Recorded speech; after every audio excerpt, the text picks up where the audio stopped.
déjà ils ont tout dit, hein. Franchement ils ont tout dit. Juste, il faut savoir que DLK, déjà au départ, idée qui c'est le moment. Et idée bi tay dem nañ ba réaliser ko en fait. Lépp loo leen gis Facebook gi bi ngeen di gis au départ idée la woon Mark Zuckerberg moom au moment bu mu amee idée bi moom lu mu njëkk a def mooy dafa convoquer certains de ses amis 5 de ses amis mu convoqué leen mu ne am naa benn idée de projet léegi idée de projet bi nag mooy idée Facebook bi mu ne damaa bëgg a def lii mu expliqué ko en fait à ses amis bi mu ko expliqué ñoom ñu ne ko ñaari je crois 2 ou 3 de ses amis ñoom ñu dem en fait ñoom ñu ne non yow da ngay rek lii du dox ñoom ñu dem seen yoon en fait après ñaari ci seen xaritam ñoom ñu taxaw fa nag gunge ko ci idée bi léegi actuellement xool leen actuellement Facebook ça équivaut à combien de milliards de dollars en fait mais par contre les 2 amis ou 3 amis ñu njëkk a quitté projet bi ñoom après ils ont regretté en fait parce que ñoom au départ ils n'ont pas cru à Mark te juste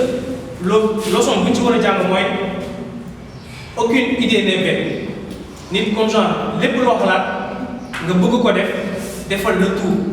su fekkee comme genre dafa demander le fait que yow nga dem comme genre formé wu dans d'autres domaines et tout na ko jaar parce que man mii di wax ak yéen man en un certain temps man li ma doon def tout le temps c'était juste coder en certain temps damaa gis que coder kese du ma doy en fait parce qu'à chaque fois je suis amené à présenter pitcher des projets faire tout man ok comme donc là j'ai besoin d'apprendre à communiquer et ci laa dem ma jàng communication et c'est suite à ça même que maintenant on arrive à pitcher nos projets man ak Assane di jël ay première place deuxième place ainsi de suite lépp loo leen gis comme genre n'hésitez pas tout le temps à suivre des formations parce que loolu lépp loo gis bi nga xamante ni loolu mooy tax yow nga évoluer na la jaral lépp yow pour nga def loolu nga évoluer ci en somme c'est loolu rek laa ci bëggoon ajouter waat léegi bon on présente voilà on va passer à la présentation donc frère danañu war après bu ñu paree dinañ introduire suñu yoonu kilifa mooy fii dafa ñëw toog ci ginnaaw mais kilifa la dañ koy jox cëram incha allah dañuy def vraiment présentation bi ñu fait après donc voilà dañ ko xalaat pour régler benn solution pour régler benn problème donc problème amee rek da ngay xalaat solution pour régler léegi ba lan mooy problème dama jox leen benn histoire Aminata Malika la dëkk jàng architecture ba am ci licence def ci ay certification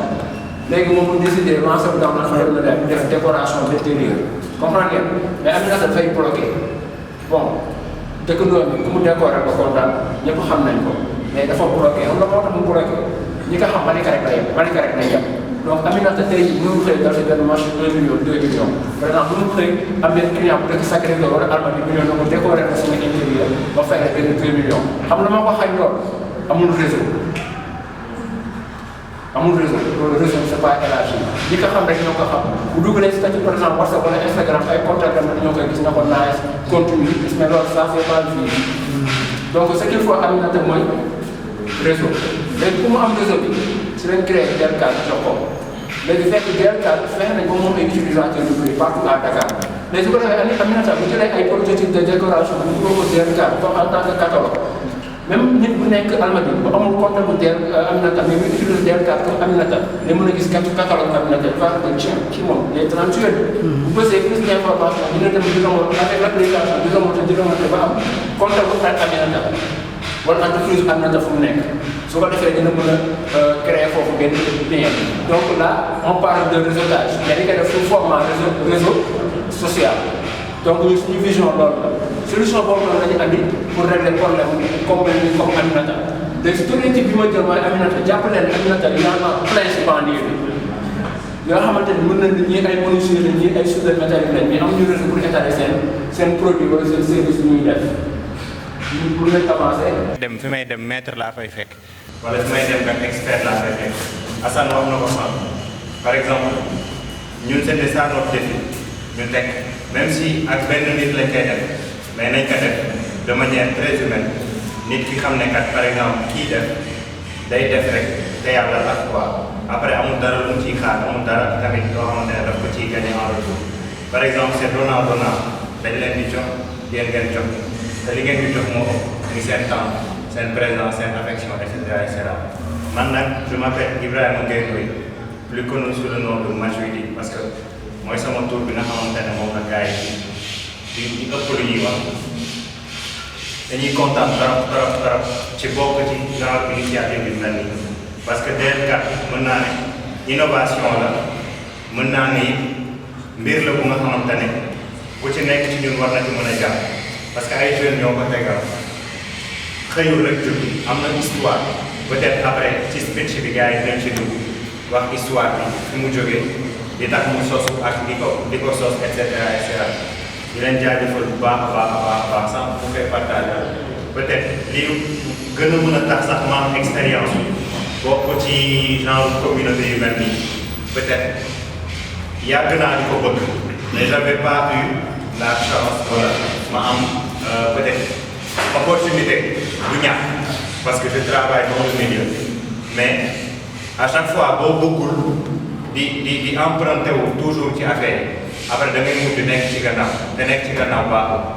donc dañuy fexe di nekk ci kanam gars yi dañuy gis même si on va dire quelque chose d'inutile wala dañuy wax loo xamante ne personne ne va s'en servir au final mais que l'on nous voie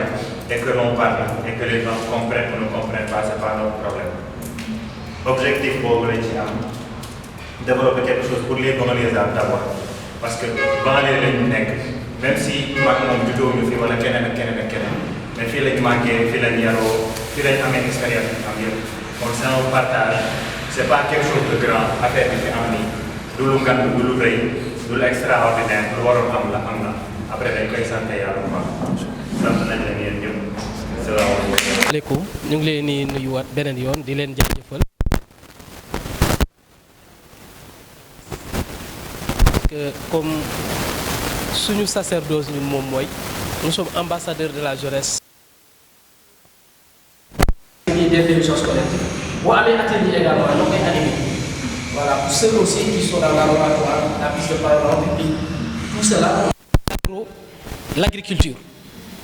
c'est l'art, c'est la culture, c'est l'industrie. Lii mooy li nga xam ne tey jii le marché n'est pas trop saturé. Maintenant pour que nga dugg ci dëgg il faut que nga am contenu. J'ai l'habitude de dire quand je donne aux étudiants des cours sur l'éducation financière dama koy faral di wax je crois que y a certains des étudiants qui sont là ils ont eu à suivre mes cours damay wax ni soo buggee am dara la première des choses mooy da nga war a jàng bi jàng jotee jàng nag mooy tax bu heure métier jotee nga xam métier bi ma bëgg mais bul def métier bi nga xam ne tey jii sama rakk moo ko def sama xarit wala sama àntu déedéet métier boobu noonu nag boo demee ba mën ko mu commencé di la jural dara bul yem ci métier boobu dans la vie dañoo toll ci être polyvalent munal lu bari soo paree nga boole lépp loolu ñoom yëpp nag boo ko boolee ba pare nag maintenant fan laa jëm donc sur ce je ne veux pas trop parler mais c'était juste pour vous dire que nous on est là ay ndaw lañu on est de la même génération même bu fekkee maa leen mag mais quand même képp koo xam ne tey ji taxaw na pour ut idée d'abord idée parce que ñu bari ñu ngi yaakaar ne bëgg naa lii dama koy def mais mën nga toog 2 mois 3 mois di wut idée te valider kooku mais de l'idéation à la création d'entreprise su ngeen ñëwee incha allah ñu da leen ci accompagner par le biais nag dañ ñi nga xam ñoo koy def parce que quand on est là ñun suñu personne ça importe peu li leen di dooleel la ñuy def parce que Assane c'est un des jeunes aussi que j'ai accompagné personnellement ci samay loxo bopp donc la motivation ak fi ngay teg sa tànk lii muy def nag moom moo ci xarañ mais boo ci demee ba yàlla may la nga am loo xam ne mën nga ko li ci des nag naka lañ lay booster ba nga gëm ko fexe leen ngeen mën fi may daanelee moom mooy entrepreneuriat ci biir digital da ciy nekk pour mu booster ko mais mën nga deeree par exemple digital bi nga def entrepreneuriat est-ce que gis ngeen c'est transversal bii mën nga ko mën côté digital nga ne à partir d'aujourd'hui tey jii ñoom li ñuy def naka la ñuy def tey jii ba à partir d'une problématique ñu créer fa solution n'est-ce pas mais amaale ci xaalis c'est ça l'entrepreneuriat problème am na bokkul ak ki nga xam ne tey jii moom mooy ñi nga xam ne tey ñoo ngi fi Bingel par exemple Bingel Jolof moom xol bi dafa yaatu day jékki-jékki mu ne taalibe yee war nañ leen jëndal pull war nañ jëndal mais ku wax taalibe war nañ jëndal pull xaar na ci dara ci taalibe yi non c'est l'impact moom loolu la ko changement de comportement la soxla mais ça n'a rien à voir avec ki nga xam ne dafa bëgg entreprendre carte yii nii mais ki koy def c'est parce que dans l'écosystème de l'entrepreneuriat du monde professionnel bari na ñoo xam ne tey jii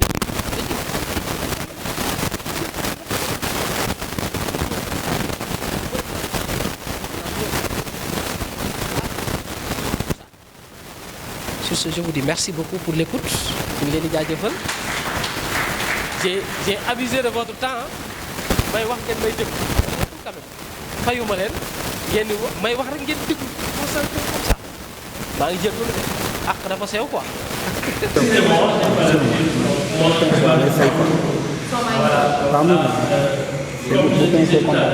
La formation c'est quelque chose de très important. Les formations qui sont liées à l'informatique, parce que toutes les solutions, et à chaque fois qu'on va y entreprises, c'est-à-dire qu'il y a un problème, donc là les entreprises sont là pour apporter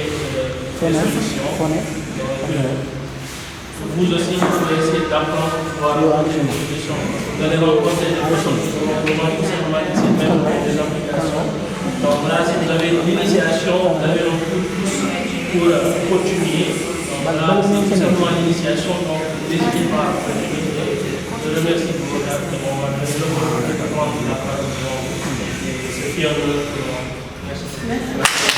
Qui est déjà ici à Kermassar, qui s'appelle MS Service. En même temps aussi, il a un campus aussi à Liberté 6. Il donne des formations en infographie, en Microsoft, comment on appelle ça encore, en comptabilité, gestion, développement intelligent. Et depuis que je l'ai connu, bien vrai qu'on s'est connu récemment, et il est en train actuellement quand même de faire de très grands exploits. Franchement, félicitations. Pour faire une association ak 10 membres mais xam nga des na fay boo bëggee yeneen 10 pour yeneen 20 da ngay toll pour ñu defaroon nañu seen ay carte boobu chaque 10 da ngay rajouter noonu tamit lañ nar a def ak entreprise je pense que ça va quoi.